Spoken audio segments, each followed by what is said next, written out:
The passage I'm going to be preaching on is from Hebrews 11, chapter 8 through 16. But I'm actually going to read a passage from 1 Thessalonians chapter 4 to begin. And this is verse 17 and 18. It says, "Then we which are alive and remain shall be caught up together with them in the clouds to meet the Lord in the air, and so shall we ever be with the Lord. Wherefore, comfort one another with these words." And so, specifically that last phrase, wherefore comfort one another with these words. And I hope that this is what this message will be about. The title of this message is Something Better, and it's specifically going to be talking about heaven, when we will be with our Lord.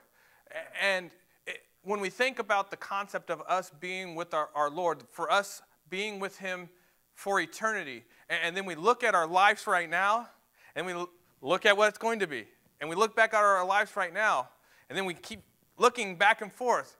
It says, the struggles of this time, as we look towards what is going to be, we're able to comfort ourselves with that. And that's what I hope this message will be to you today. It will be a comfort, that you'll be able to look at yourselves and be comforted by the things that you're going through, knowing where you're going. That you'll be able to be comforted with the struggles that you're in this life, knowing that you have a much greater reward in eternity. Whether they're financial struggles or health struggles or any struggles whatsoever, we should be able to come back and look at the fact that we are going to ever be with the Lord and be comforted by that fact. And so that's what I hope this message will be for you today. I hope it will be a comfort to you. Now looking at Hebrews chapter 11. Hebrews chapter 11, this is the chapter of faith. The hall of faith is what this chapter is known for. And when you look at this chapter, the purpose of this chapter being here is for one purpose. And I would say that purpose is found in verses 38 and 39 of chapter 10. It says, "Now the just shall live by faith, but if any man draw back, my soul shall have no pleasure in him. But we are not of them who draw back unto perdition, but of them who believe to the saving of the soul." And so this is what sets up Hebrews chapter 11, is this: we are not of those that draw back, but we are those that believe to the saving of the soul. And so chapter 11 is an example and example after example of those who did not draw back, but look forward to something better. They were looking for something better. The passage we're looking at in verses 8 through 16 is talking about Abraham. It says, "By faith Abraham, when he was called to go out into a place which he should after receive for an inheritance, obeyed, and went out, not knowing whither he went. By faith he sojourned in the land of promise, as in a strange country, dwelling in tabernacles with Isaac and Jacob, the heirs with him of the same promise. For he looked for a city which hath foundations, whose builder and maker is God. Through faith also Sarah herself received strength to conceive seed, and was delivered of a child when she was past age, because she judged him faithful who had promised. Therefore sprang there even of one, and him as good as dead, so many as the stars of the sky, and the multitude and the sands which are by the sea shore, innumerable. All these died in faith, not having received the promises, but having seen them afar off, and were persuaded of them, and they embraced them, and confessed that they were strangers and pilgrims on the earth. For they that say such things clearly declare plainly that they seek a better country. Now listen to this verse. And truly, if they had been mindful of that country from whence they came out, they might have had opportunity to have returned. See, that's where you see the connection with those that draw back. Abraham, when it refers to Abraham, he's saying, if Abraham wanted to go back to the land of Ur, if he wanted to go back to where God called him out of, it was only a few hundred miles away. He could have just packed up his tents, he could have packed up his camels and said, forget the promises of God, forget this promised land, I'm going to go back to my family. I'm going to go back to where I came from. Right. But the example of Abraham is that he did not count the things of this earth, the going back to where he came from, as of any value whatsoever. But he looked for something greater. He desired something greater. It said there in verse number 10 that he was looking for a city whose builder and maker was God. It says in the next verse, in verse 16, but now they desire a better country, that is, an heavenly country. Wherefore God is not ashamed to be called their God, for he hath prepared for them a city. When you look at the passage here, and when you look at the theme of the book of Hebrews, what you find very clear is this theme of apostasy. And we don't like to talk about apostasy, and I'm not going to talk much about it today, but it's clearly running through this book. And that's clearly what the writer of Hebrews is addressing here. And the Jews, who were the primary audience of this book, what they could have done, and this is a quote from a commentary by Thomas Reiner, it says they may have justified such a move back to Judaism, back to away from Christ, and back to the religion of their forefathers in their minds. They might have saw this move back to Judaism as returning to the faith of their fathers. But in actuality, their fathers had a faith that was looking forward.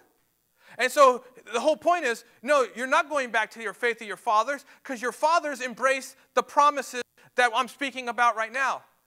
Your fathers embraced the promises of the Messiah with what they had. Your fathers Abraham went out looking for a country. And he didn't return to go back. He didn't go back. He was looking for something greater. He was looking for something better. And then there's clear examples of this in the life of Abraham. And there's two clear examples that I'm going to point out real quick. There was the death of Sarah. The Bible spends a whole chapter in the book of Genesis talking about the death of Sarah. And that's a lot more time than they spend talking about a lot of deaths. And it should point us out and say, why is God spending a whole chapter talking about the death of Sarah and the burial of Sarah? And this is in Genesis chapter 23. You can write it down. You can read it later. But the significance of that was not that, Sarah died, but the significance of that was that Abraham refused to bury her in any place but the promised land. And the effort that Abraham went through to be able to make sure that he secured a field to show that he could bury her in the promised land, and showing that he was all detached from where God had called him from. That's the significance of that. And then in the very next chapter, verse number 24, or chapter 24, you have Abraham telling his servant to find a wife for his son Isaac. And two times in that chapter, he tells the servant this: you go get my son a wife. And the servant asks, well, what if she doesn't come? Do you want me to bring your son back here? to the promised land. He says, if he doesn't come, you are free from this oath. But here's one thing you do not do. Do not take my son back there. Do not take him back there. Whatever you do, 2 times, and he's very emphatic saying, do not take my son back to that land. See, Abraham was detached. And that's what we see in Hebrews chapter 11. We see a man who is detached from where he came from because he is looking for something better. He has embraced something that is better. And this is what we talked about in Sunday school. We talked about this plan that God has and that how God is restoring and redeeming the universe and restoring and redeeming people and restoring and redeeming his original creative plan. And that plan, that restoration plan, the one thing that we're looking forward to, this new heavens and this new earth, it's better. It's a better place. We're looking, and in fact, we've already embraced it. We've said, when we came to Christ, that we're embracing the something that is better. Right. Here's some quotes. There's a book that I recommend that you buy if you want to look at a book about heaven. A good book about heaven. There's a lot of bad books about heaven out there. But this is a book by Randy Alcorn. It's called Heaven. And here are some of the quotes from this book. It says, God has never given up on his original creation. Yet somehow we've managed to overlook an entire biblical vocabulary that makes this point clear. Redeemed, restore, recover, return, renew, resurrect. Each of these biblical words begins with the prefix, suggesting a return to the original that was ruined or lost. God always sees us in light of what he has intended us to be, and he has always seeks to restore us to that design. Likewise, he sees the earth in terms of what he intended it to be, and he seeks to restore it to its original design. And again, another quote from the book, it says, according to the prophets, the apostle Peter, and Christ himself, our destiny is to live forever on a restored and renewed earth. If God wanted to consign us to hell and start over, he could have. But he didn't. Instead, he chose to redeem what he started with.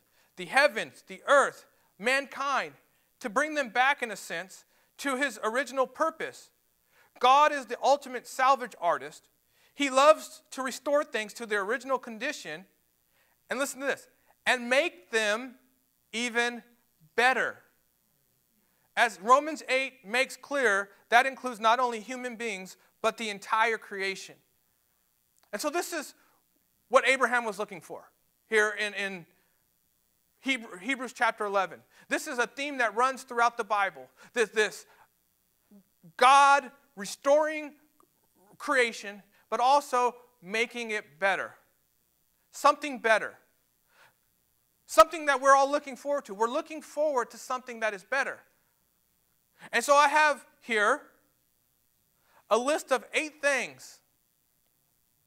8 things of how eternity, heaven, when we get there, will be better, not only to the way things are on this earth, but even better than they were when things were originally created. So we're going to turn over to Revelation chapter 21 now.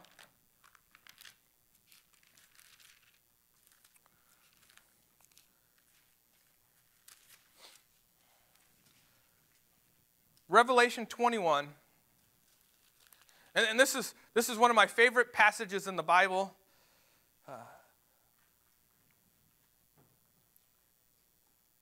This is what Abraham was looking forward to. This is when he says he was looking for a city whose builder and maker was God. This is the city that Abraham was looking for.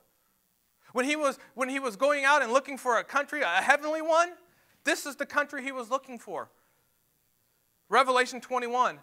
It says, and I saw a new heaven and a new earth, for the first heaven and the first earth were passed away, and there was no more sea.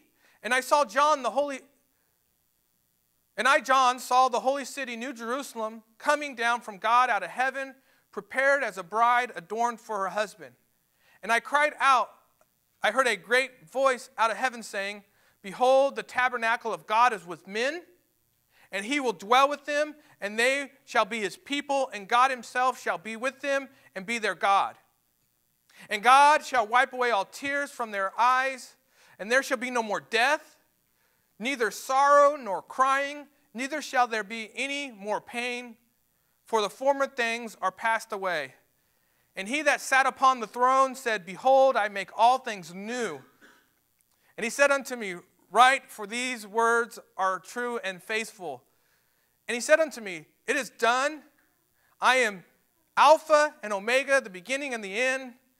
I will give unto him that is athirst of the fountain of water of life freely.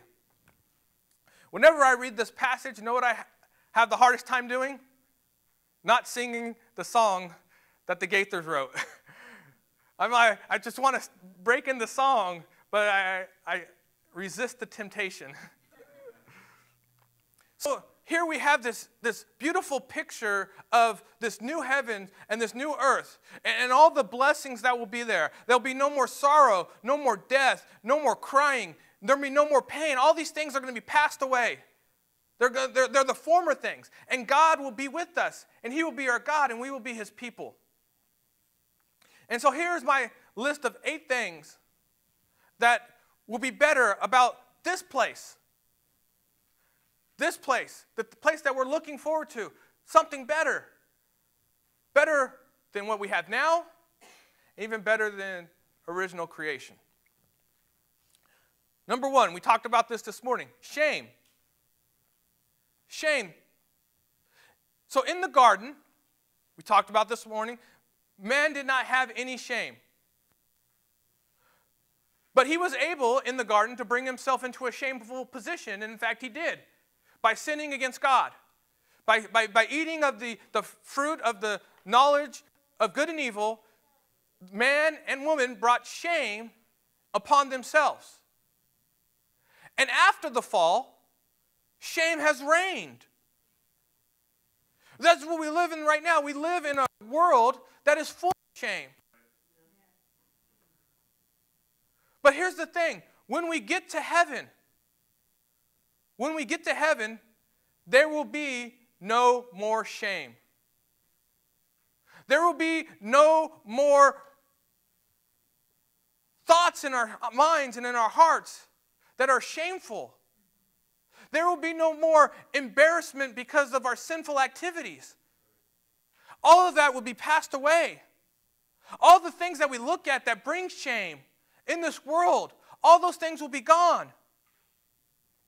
In heaven, we will be forever in harmony with God, but here's the thing that's better. We will never have any more potential to even bring shame at that point. We will never have to worry about falling into a shameful position when we get to heaven. But God is going to keep us forever by his power.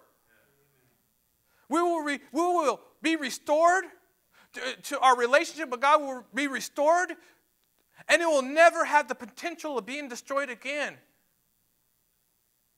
So that's number 1. There will never be any more shame. No, think about the things that where shame brings you. Hiding and sorrow.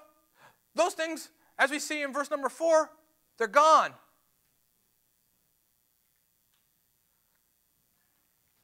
Number 2, Satan. In the garden, Satan was allowed to enter and tempt Eve, right? And this brought about the sin of Adam and brought destruction upon the entire universe. So that was in the original garden. After the fall, where is Satan now? Satan is called the god of this world, the prince of the power of the air. And Satan has his way in tempting us, in deceiving us, in accusing us. And the world that we live in is very much under the influence of the devil.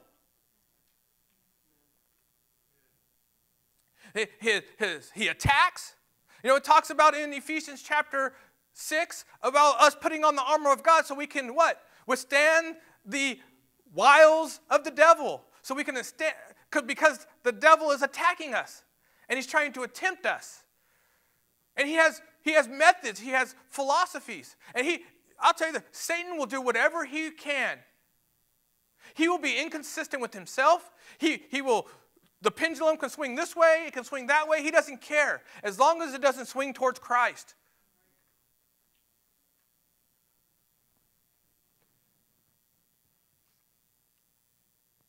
But when you look at Revelation chapter 20, verse 10, what does it show? And the devil that deceived them was cast into the lake of fire and brimstone, where the beast and the false prophet are, and shall be tormented day and night forever and ever. See, Satan is going to be destroyed, and he will never, ever have any entrance into heaven. Again, it's definitely better than now, but it's even better than the garden. See, Satan was allowed in the garden. Satan's never going to be allowed to work and tempt anymore because his faith is sealed.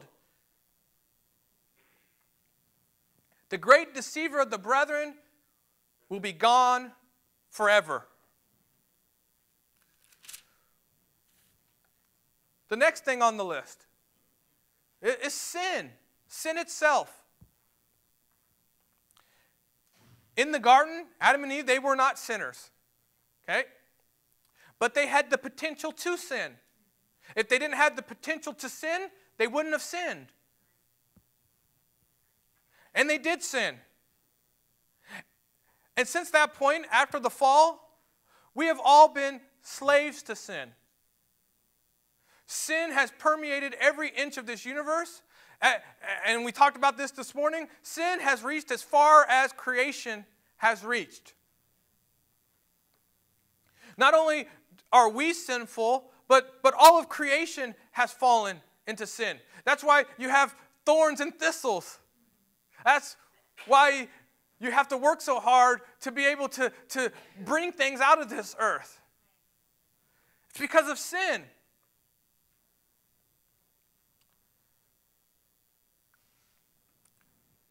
But now, creation is waiting for the redemption. Creation is waiting for us to be renewed. Creation is waiting on us to be redeemed. Creation is waiting for sin to be destroyed in us so that this world itself can be renewed and made over, and sin will once again be gone. Well, it won't be once again, it'll be gone from this universe forever.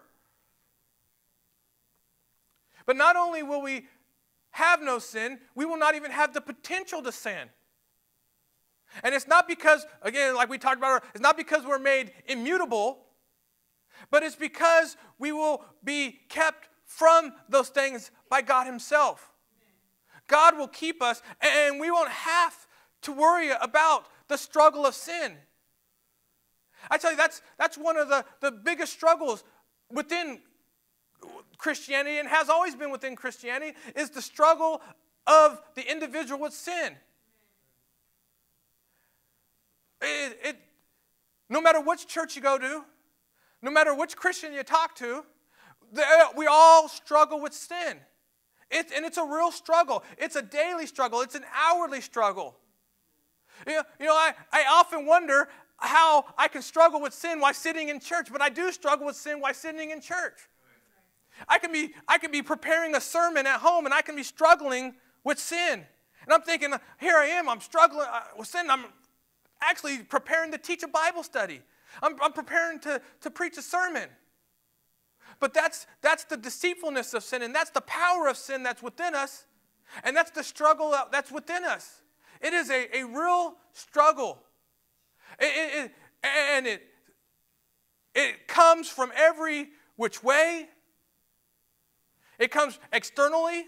There are many things that make us struggle with sin that are outside of us, and it comes internally. There are things within us that cause the struggle with sin. But there'll become a time when the struggle will be gone. Sin will be gone. There'll be no more sin.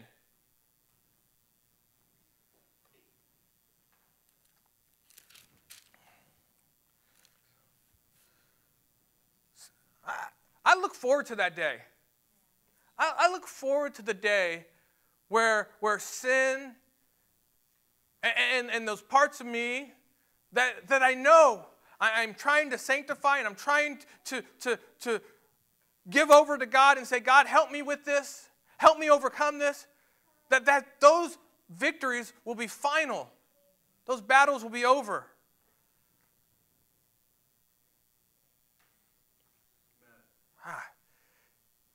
Number four. Number four is death. Death itself. So in the garden, man was alive, but death was possible. If Adam broke the command, which he did, and when he did, what was the command? If you eat of this fruit, you shall surely die. If you eat of this tree, you shall surely die. And Adam ate of this tree.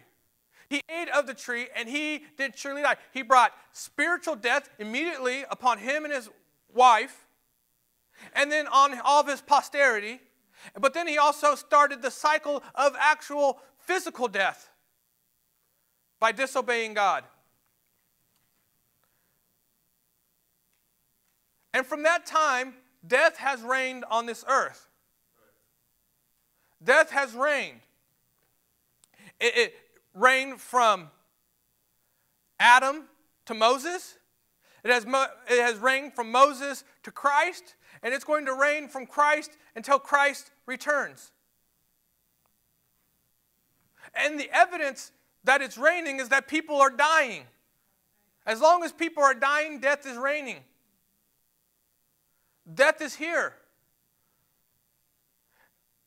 And we all struggle with this. We struggle with the fact that we know and we have loved ones that die. This separation of ourselves from loved ones. Even since the last time I've been here, people in this church have died. People in my family have died. Loved ones have died. Friends have died. And death does not just come for those that are old. One of my very good friends from high school has passed away. And did so many years ago, about 5 years ago, at the age of 31.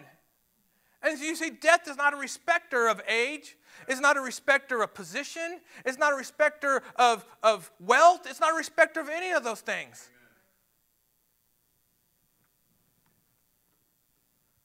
Death is reigning.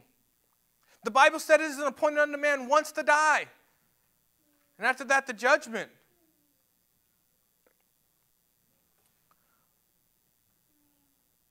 But you know what's going to happen when Christ comes? Look at 1 Corinthians 15.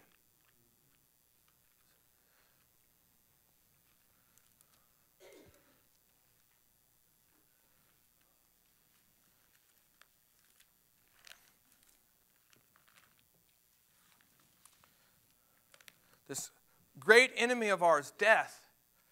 In 1 Corinthians 15, verses 25 and 26, it says, "For he must reign till he hath put all enemies under his feet." And the purpose there is saying, this is the purpose of his reign. That's what this passage is saying. He must reign with the purpose of putting all the enemies under his feet. And the last enemy that shall be destroyed is what? Death. Death will be destroyed. And so when we look back at the passage we read in Revelation 21, when it says there will be no more death, God means that. God is going to destroy that enemy, death, and that will be the last enemy. And once death is destroyed, we'll never have to worry about it again.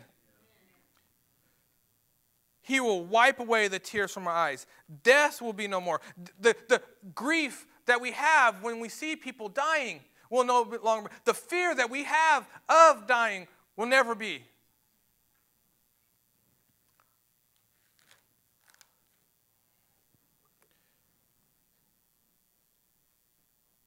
Number 5.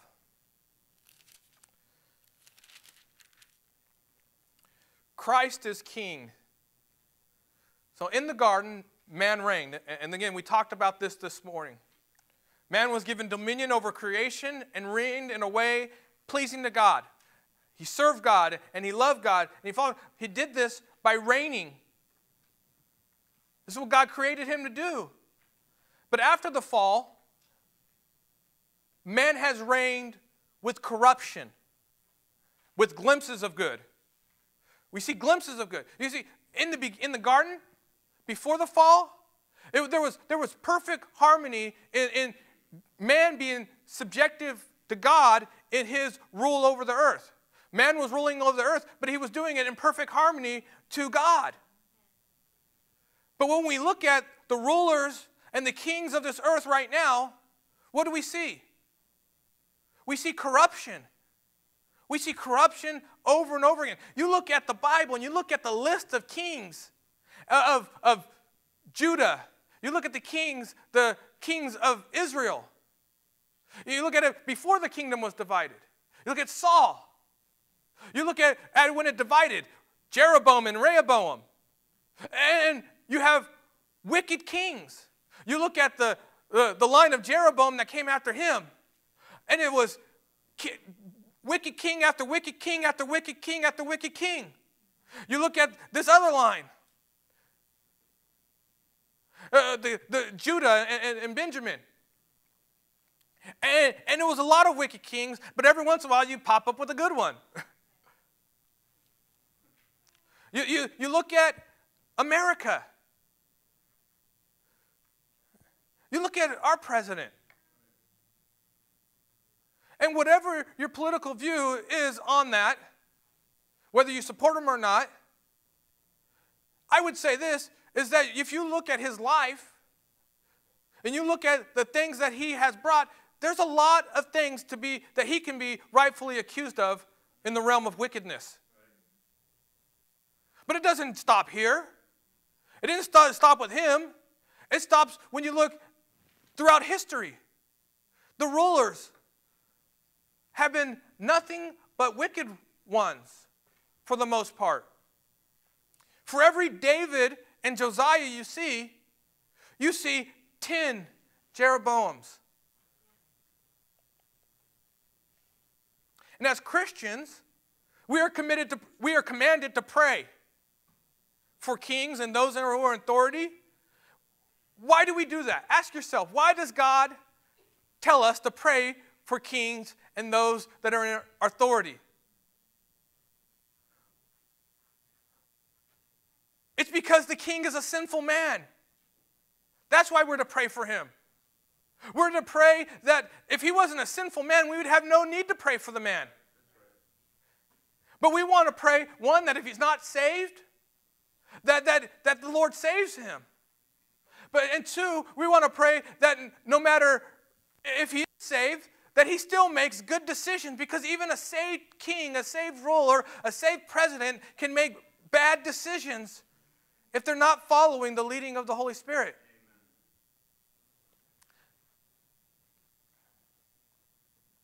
But here's the thing.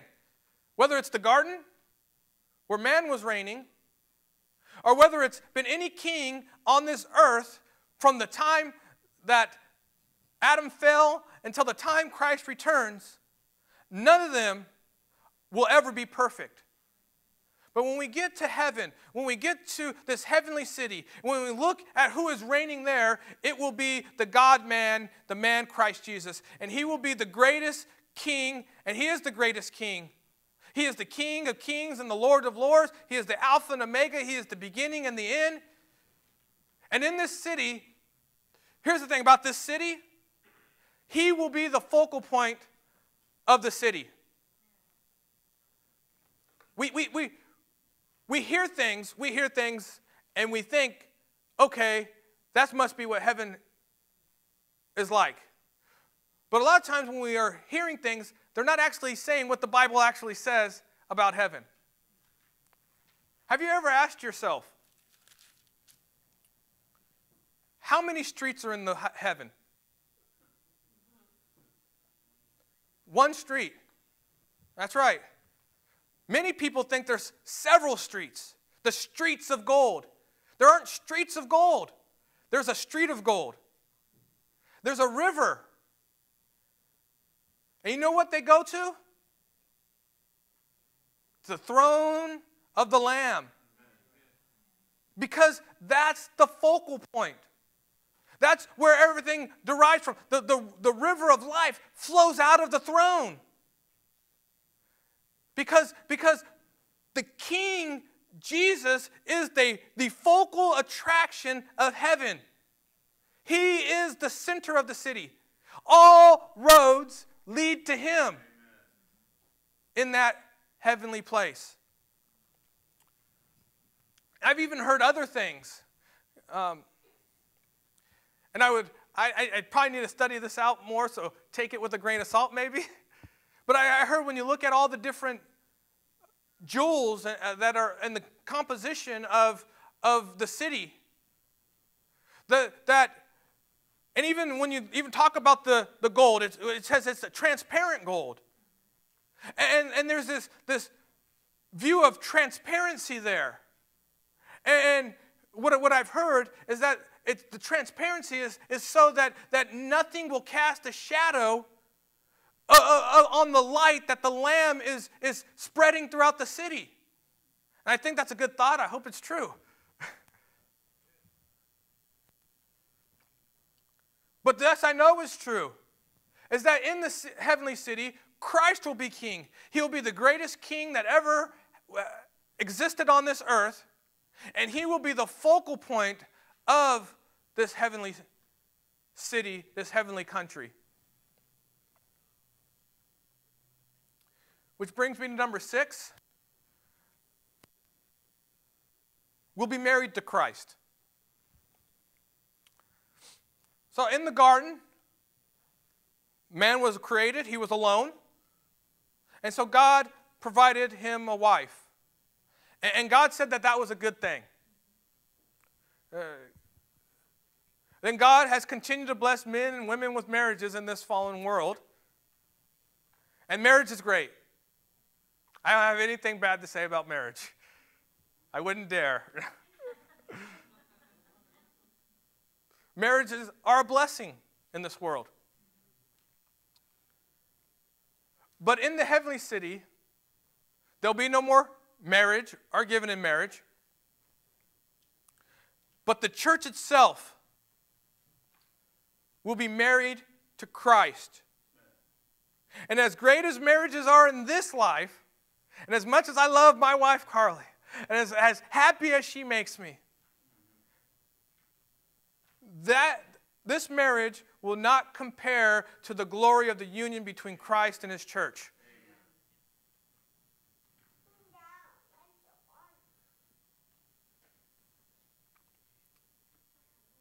Number 7. I don't say anything else about marriage because it's going to be great. God's presence. God's presence. In the garden, from what we can tell, God would come down from heaven periodically. So, again, there's earth, and then there's heaven, and then God would come down, and it seemed like at the appointed times, and commune with Adam, and then go back to heaven.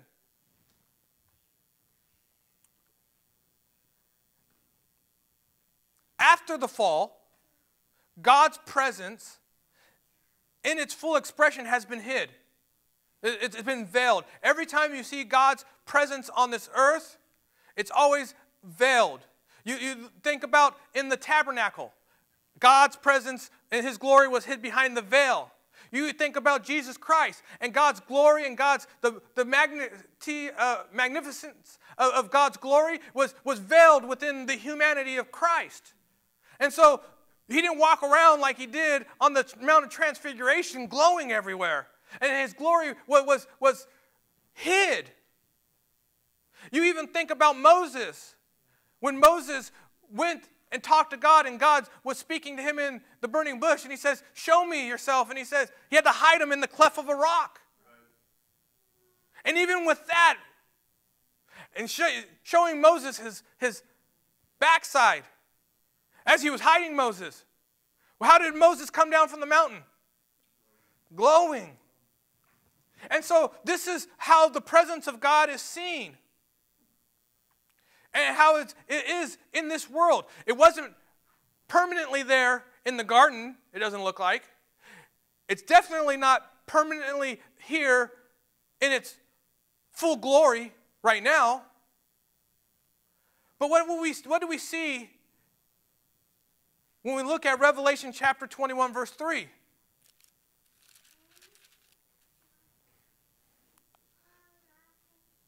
And I heard a great voice out of heaven saying, behold, the tabernacle of God is with men, and he will dwell with them, and they shall be his people, and God himself will be with them and be their God.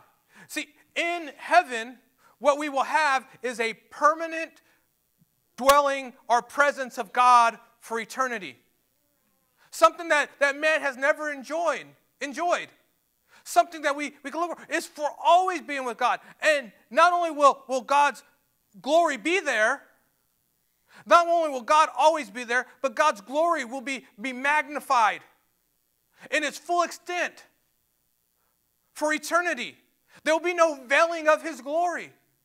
That when it talks about Jesus Christ and the Lamb being the light thereof, that's the glory of God, lighting up the whole world.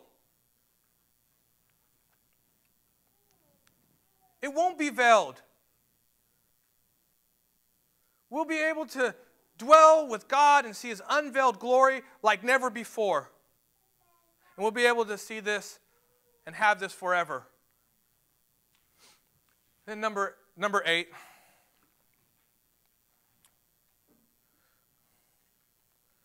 God's purpose for man will finally be realized. In the garden, man's purpose was revealed. This is what we talked about this morning. God said, you know what, here, replenish the earth, subdue the earth, have dominion over the earth.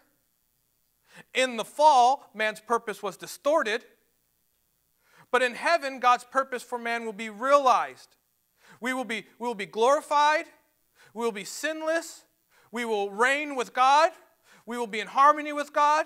We will be dwelling in this better place. We'll be dwelling in this better city. We'll be dwelling on this recreated earth. And the whole earth will have been subdued. Man will have expanded throughout this whole earth. And everything that God has intended for us to be in creation will be realized in Christ in eternity forever.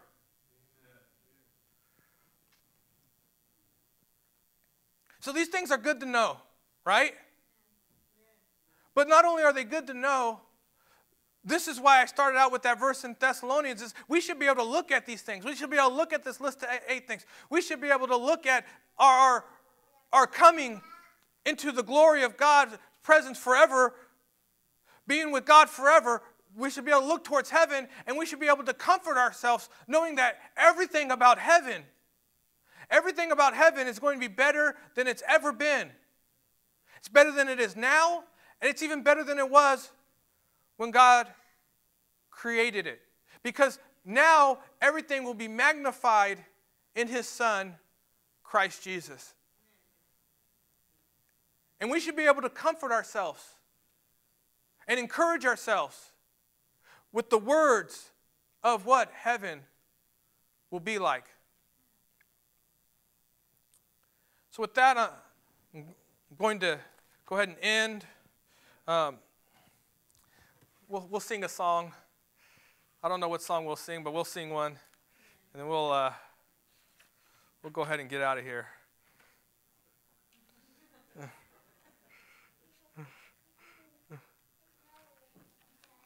Yeah, I'm